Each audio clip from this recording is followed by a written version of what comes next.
Well, now to the exciting bit, and where I put George on the spot, and the brief advertisement. I've just finished, or almost finished, writing a manuscript for a book that'll come out well into next year, which is primarily about the role of the media in all of this, and it's a very balanced and fair-minded assessment, I can hasten to assure you.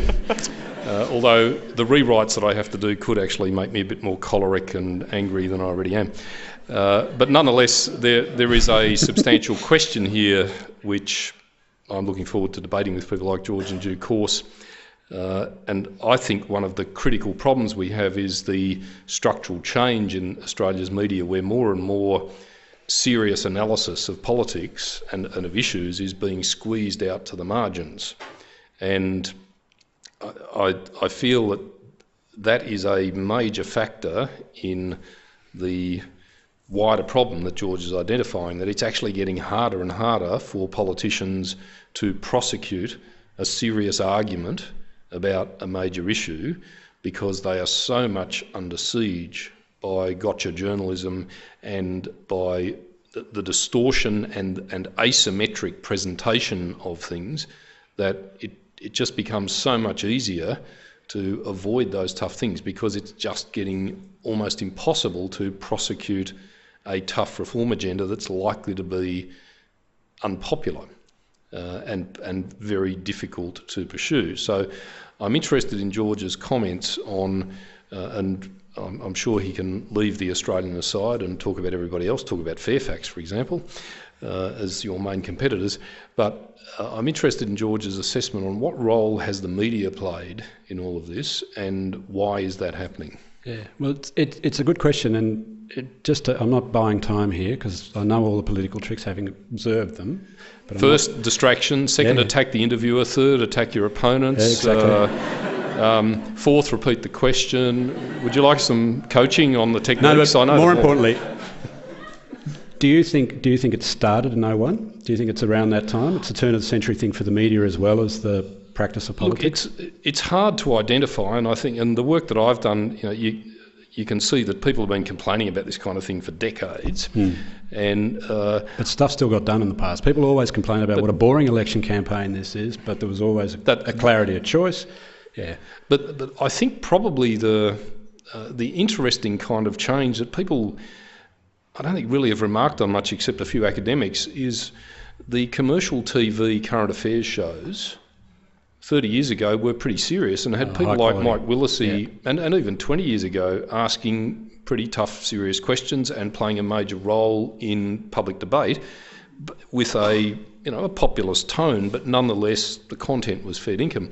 Yeah. And what you've seen in recent times is this transition over to kind of National Enquirerville, where it's basically formulaic, the tenant from hell, the nasty bureaucrat, the con man, the miracle cure for cancer, the miracle bra, and what's the last one? I've forgotten, but there's about 6 stories and they just get run over and over and over again. Now, that transition, which is also reflected in the demise of the Sunday show, I think significant change in news bulletins. You can see that in newspapers as well. There has been a gradual shift away from serious content. Now, I couldn't necessarily say that around the turn of the century there was a marked difference. I just think there's been a slow, steady decline, and I think it's a very serious thing for Australian democracy. Yeah. Now, I mean, the reason why I asked the question was not because I already know what I think on this, but I was interested in your perspective of whether there was a moment where as a practitioner you thought, well, hang on a minute, this thing is now out of control. Look, I will answer your question. Not that I've particularly identified, in the sense that I don't look back over my career and identify a tipping point. If I thought about it, I possibly could, and I think there's a whole lot of factors involved in this. Obviously, the new media and the pressures of the cycle just intensifying more and more and more. I think this is one of the factors that is influencing change in our community more widely, is the combination of greater affluence, together with a massive explosion in alternative options for discretionary time. Yeah. So why don't people do things like join political parties and go to branch meetings anymore? Well, it's because the range of choice they've got for other things is massively greater, and typically their work pressures, if they are in employment, tend to be greater as well. I think the same thing is applying to the media, that basically the media are competing now with everything from PlayStation to iPods, so it's not just competing with Twitter or whatever, it's actually competing with an ever-mounting range of other things that all of you can use your time to do rather than read a newspaper. And I think that's really probably the key thing. I think one of the difficulties is, especially if we just take the here and now, it is possible now as a human being to Google your own reality, I suspect. And that is, so you don't, because there's so much out there now, there's so much information now, and it doesn't take that much tech know-how to be able to just get caught in your own little world. And to get it reinforced. So, because we're not all watching TV at the same time, we don't have water cooler conversations anymore like we used to, because obviously life's a bit more complex. So that in itself is a bit of a problem, and I think that's one of the traps that both parties fell into when they were seeking guidance from the disengaged and the focus groups. They already had made up their minds about what they didn't like. They wanted to be told what to believe in, because the rest of it was you couldn't convince them. But going down that tunnel, of course, politics decided, well, if they don't know what they're doing, I'm not going to do anything because I'm afraid of doing stuff. Now that's a manifestation of it. Let's zip it back a bit and let's go back to the glory days of print in Melbourne, which is when the old Melbourne Sun, my first employer in journalism, circulated about 630,000 a day, and the Melbourne Herald had 500,000 in the afternoon. Now, Melbourne's population was what then? It was a couple of million, maybe a bit more. Victoria would have had about 3 or 4 million at best. That's a very high penetration for print in a state and in a society, in a community. Now, I think the last paper in Australia on the mainland that goes close to that sort of penetration is the Western Australian in Perth. I think that might be the last, and it's a long way behind what the Herald and the Sun had. And of course, in those days, if you come home from the footy on a Saturday afternoon, you'd get the last edition of the Melbourne Herald on the Saturday to see the 3/4 time scores. And you'd get the Sporting Globe later on. You get the Sporting Globe. So this thing called radio, and certainly the thing called a 6 o'clock television news, hadn't taken off at that point. But when they arrived, and especially the 6 o'clock news bulletins, it killed the afternoon newspaper. Now, the thing that print didn't understand that was happening to it almost from the day television knocked off the afternoon newspaper was that print in the mornings adjusted its voice to meet the challenge of television. See, I think each medium, whether it's dumbing down or not, it actually changes the voice of the previous incumbent. So I think, you saw this thing that a black and white newspaper was never going to thrive in the 80s when you got colour TV and you got the 6 o'clock news and you got many more eyeballs watching the 6 o'clock news and you got picking up the paper in the morning. So we got a bit more colourful. So first, it's just the physical use of colour, but it's also in the language of this thing. So it got a bit racier because we're competing with pictures, which are very difficult things to compete with when you're writing. Now, the other big thing that happened, that was the first thing that knocked off the afternoon newspapers. The next big thing, I think, and it's a big cultural shift that's still underestimated in Australia, especially because it took off more in Australia than it has elsewhere, is talkback radio in the 90s. This is old media, but became a new political genre in the 90s, and there's a particular group of voters that are on it all day. A Prime Minister obviously made his name on talkback radio, but what happened to us again? Now, I can tell you in the print game what happened was we started to type like Alan Jones.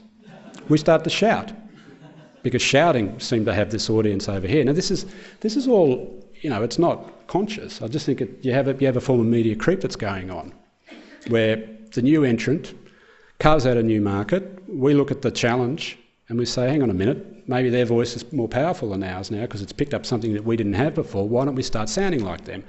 And I think current affairs television has fallen into the trap much quicker than print has, because we still have this idea, certainly in the Australian and the Financial Review, and I don't want to pass judgment on the Age and the Sydney Morning Herald, but until recently the Age and the Sydney Morning Herald still had this idea that there was this idea of quality issues-based journalism in print. Whether you agree with the agenda or not, the fact of an agenda meant that you were still on the highbrow side of the media. Now, you lose television. Once you lose television, because television was serious when it first arrived, because it was a newcomer and it was still looking to print for its cues, it lost its sort of connection to that more serious end of journalism, because it found a much cheaper formula that was going to work for it. A passive audience sits back and thinks, well, I actually don't care. You can cover the dismissal for me, or you can cover the neighbour from hell. It's the same thing to me. You can unpack a GST and work out what the price of a birthday cake will be, or you can do the neighbour from hell for me. You know, between the 93 and the 96 elections, the big thing that happened in current affairs was the Paxtons were outed as dole bludgers. That's right. And from that point on, I think current affairs probably jumped the shark, because it was just too easy, I think, at that point to do that. Now, we have all adjusted our language that way, to the more populist end, simply because of the new entrants. The thing that the internet has done, though, and it's not just Twitter and it's not just the instantaneous news, the internet has bamboozled print. It's also bamboozled television. Free-to-air television is more bamboozled than, say, our company is. I think any of the free-to-air networks really don't know what their business model is, because who's going to book an ad on a TV station to pay for the journalism, or to pay for the soapy, or to pay for whatever? I mean, you reach a point where everything is out there, and the only way to rebuild your market, having had your monopoly smashed, is quality. Now, on media, I am an optimist. I think the media is going to self-correct well before politics does, simply because, you know, people, even though the market is fragmented, there's still going to be a pretty strong market for words, for ideas, as there is a market for trash, as there is a market for, for middle of the road stuff. So, but I think, this has been 30 or 40 years coming. Last question from me, and it's a very brief one. As a dedicated fan of George's writing, and I'm sure there are a number of you in the audience who describe yourself in the same way, there's one really disappointing thing about this. There's no statistics in it. Now, I have relied on George for years as the bloke who can tell me that in 3 suburban Adelaide marginal seats, 27% of people are on family payments between the income levels of 45 grand a year and 55 grand a year, and because John Howard increased them by $1.50 a week, that lost an election. They switched their vote from Liberal to Labor, or vice versa, or whatever it was. You know the story. I'm really disappointed that George has rejoined the humanities, and I'd like to know where the statistics have gone. It's mining states versus the rest. That was the only statistic I needed for the 2010 election. Well, Black Ink got me to think a bit differently for this one, so you can thank or blame the publisher. You've just reminded me, though, you and I didn't get in the index of the Latham diaries, but it was for a statistical exercise that he actually mentioned in the diaries but forgot to index. Well, there you go. Long time ago. Well, he bagged us both, but we weren't in the back, Not seriously enough to qualify going into the index with all the other people that he bagged. Okay, over to you. We got about 15 minutes or so left, so I can sort of vaguely see your faces out there through all of the spotlights, but we have a question well down the back to start with, so fire away.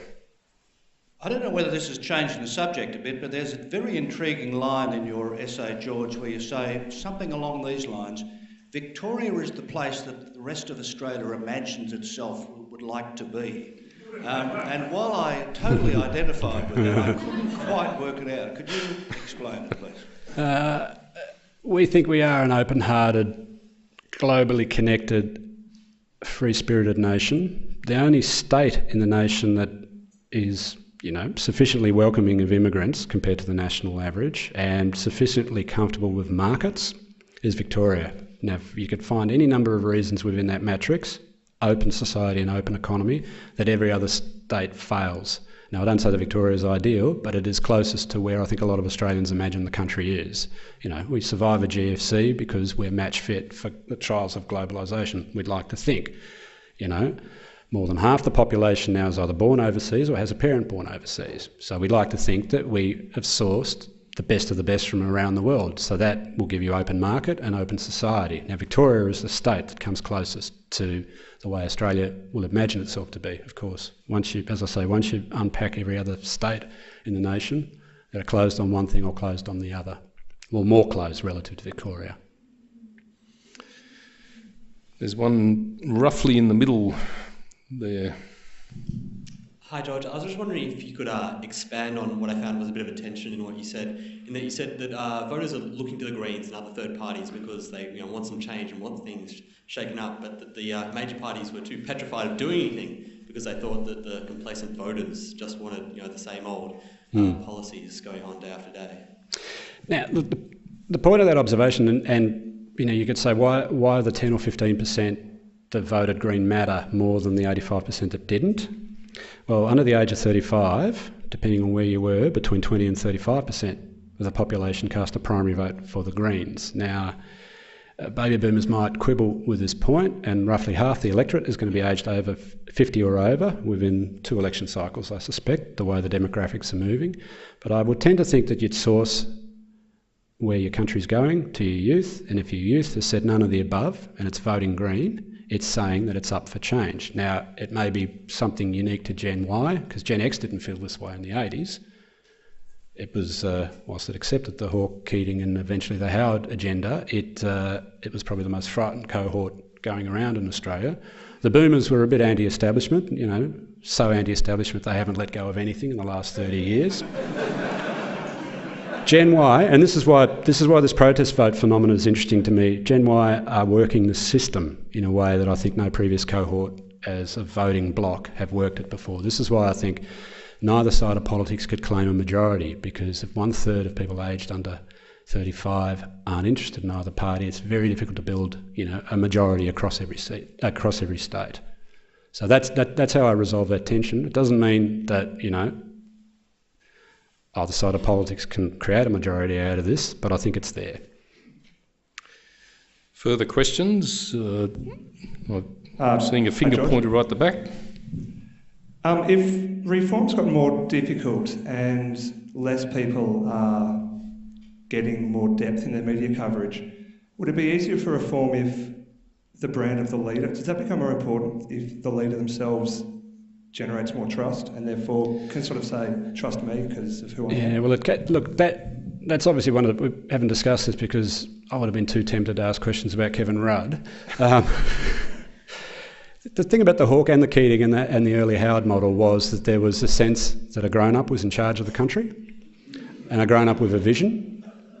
Now, and Howard would say, you may agree with me, you may disagree with me, at least you know what I stand for. There was never any doubt that you had adults running the country for a good period of time. Now, obviously, this churn that we've got in the political system, and one of the things we didn't mention, not just Newspoll going fortnightly in the early 90s, in the last couple of election cycles, there's been a significant step up in people referencing this thing called Newspoll in their reporting, not just in the Australian, but on the ABC and the Fairfax Press. It becomes almost the default setting for every political story, who's up, who's down. Now, a colleague of mine, Michael Bodie, says that this is actually the same phenomenon is occurring in film. Not should you go see this film or how was it made, but what did it make? Box office ratings are cross-referenced in the first 3 to 5 paragraphs of every article, every critique of film now. So it's not just a problem for politics. Now, how does a leader get through this? Well, we had in the American system this thing called Barack Obama with quite a significant story to tell, and he was sort of the antidote to George Bush's presidency. Terrific campaign, won 53 to 47. Roughly the same people turned up to vote for him that turned up for Kevin Rudd. And about a year after that, the ability to say no from various parties destroyed him as a leader. It hasn't destroyed him. He probably will get re-elected actually. But this phenomena is a difficult thing to get your head through, because even the best intentioned leader still has, after the campaign, this great big leap into the unknown of trying to govern. And I don't think that maybe people just don't get the practice anymore. Maybe they're not allowed to fail on the job. John Howard had 2 goes at it. Bob Hawke had 2 decades on the grog before he became Prime Minister. And Paul Keating, turned up as a very old young man, aged 25 in 1969, and he spent a good 20 years learning the ropes before he became Prime Minister. Maybe the difficulty here is you could get any number of geniuses turning up in the next 10 years, but they're out the door within 12 to 18 months. Any further questions? Yep, the back's starring on questions at the moment. People in the front, you better get your act together. You've mentioned a number of areas where there's lack of reform. But I'm interested in two areas that it seems to me Australians are very interested in change, and they seem to be climate change and also infrastructure, both hard and soft infrastructure. So there's been a lot of debate around the National Broadband Network. I'm just interested, and particularly climate change, there was an appetite in the electorate for this some years ago, and then a hesitation from government. I just wonder what you both imagine these issues might bring up in the near future. This is one that we may have to answer this one together because you've been on the inside here. And this goes back to this great complacency. There obviously was a sense in the electorate that, you know, we're on our second decade of uninterrupted growth, and this sideswiped John Howard. He didn't see climate change coming as an issue. He didn't see water coming as an issue in 2006. Now, obviously, the drought had something to do with it, and he certainly didn't see infrastructure coming as an issue. The coalition got to a point by the 2007 election where it was offering tax cuts to the electorate that no electorate anywhere in the Western world had ever seen before. There were 2 whopping tax cuts announced in 2007 in the budget and at the election. Did not get a single vote for it. So there has been this mood for a little while, and I think this is why we had a Labor government elected in 2007, that some of the proceeds of the boom were, you know, to be spent, to be reinvested. This is the national mood at the moment. The fact that Labor couldn't catch it, well, that's, you know, part of the story of the last 3 years.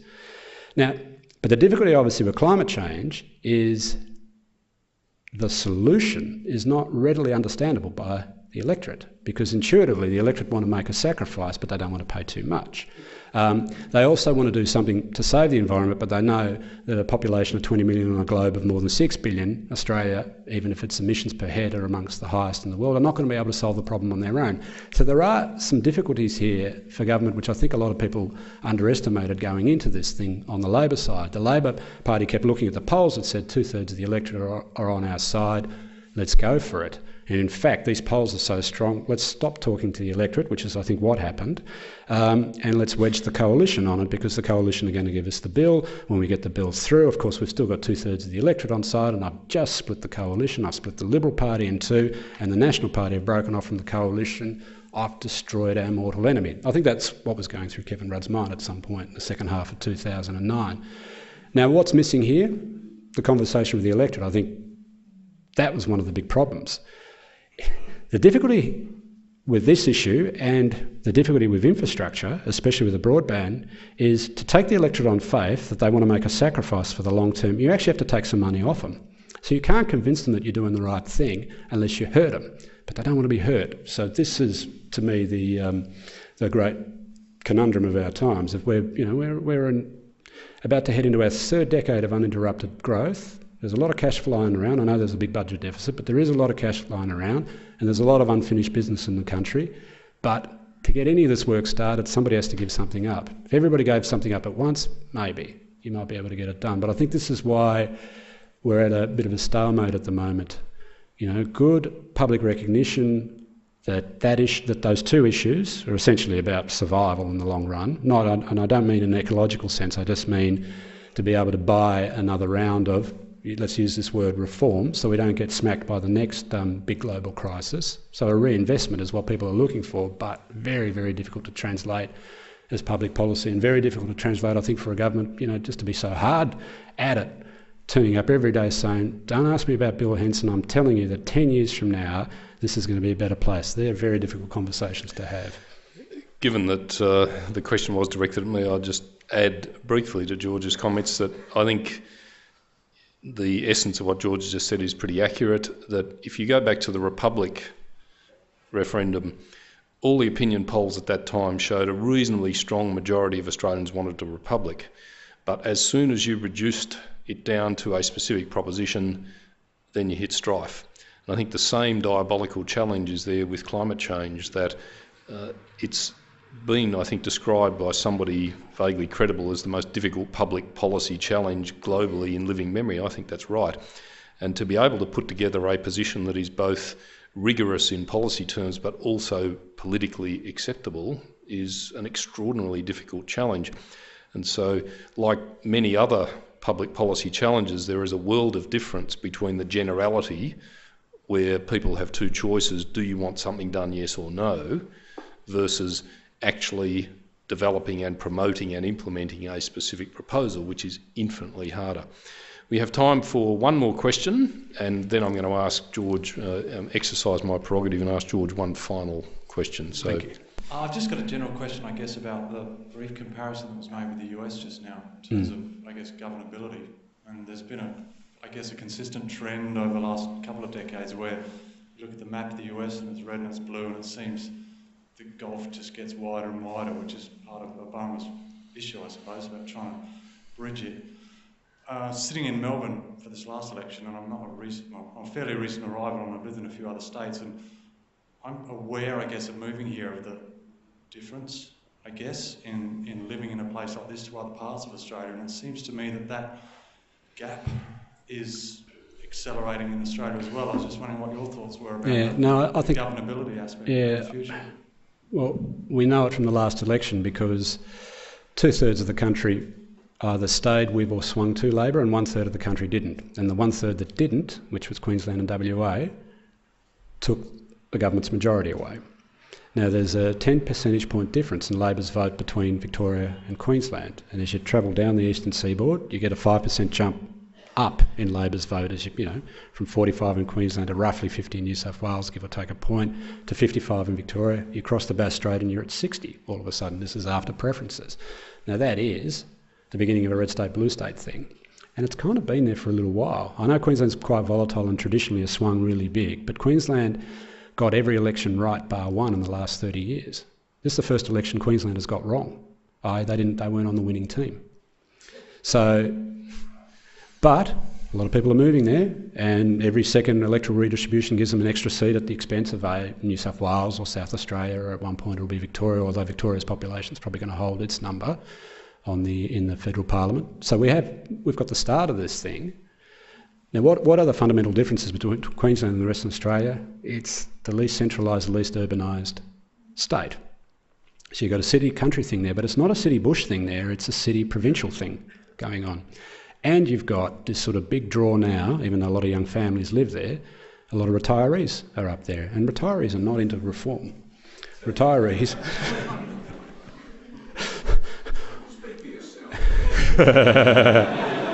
Retirees, if you drill down in a focus group, will probably tell you they'd want half of the GOF agenda back, including the free pension. No means test on the age pension. They'd love to have all that stuff back. Can't afford it. They'd love to have free health, and they'd love to have free education for their grandkids, because they don't want their grandkids hitting them up for HECS and a few other things.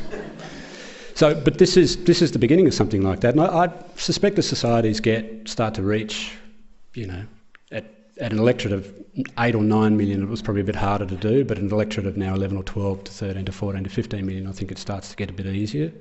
And the distances in Australia, like I understand linguists say that there is a single Australian accent, but most of the research I see that there are some pretty significant attitudinal differences between north and south and between east and west. So it could be on. But the thing about America, of course, is it's not just that there are these tribes that are comfortable in their own headspace and think that the rest of the country is alien to them.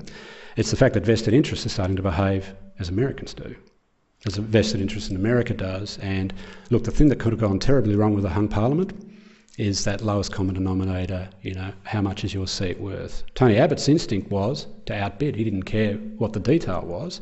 Fortunately, in this instance, you had some independents who decided that they wanted to problem solve. They wanted power to be able to do stuff on behalf of their constituencies, not to build bridges to nowhere. But we could have very easily walked that path without, depending on who the independent with the balance of power was.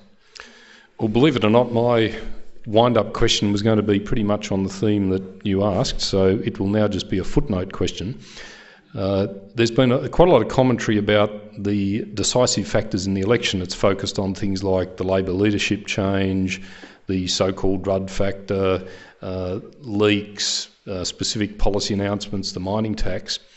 But one of the things that puzzles me is the fact that these things, whatever your kind of theme du jour that you're promoting as the explanation for the result, clearly only worked in part of the country. Yep, exactly. So I can't understand how these erstwhile experts can claim that these things were decisive when you've got such a stark difference where, you know, George has given percentages, but basically 3 states headed towards Labor and 3 in varying degrees headed in the other direction. And of course the two extremes are Victoria and Queensland.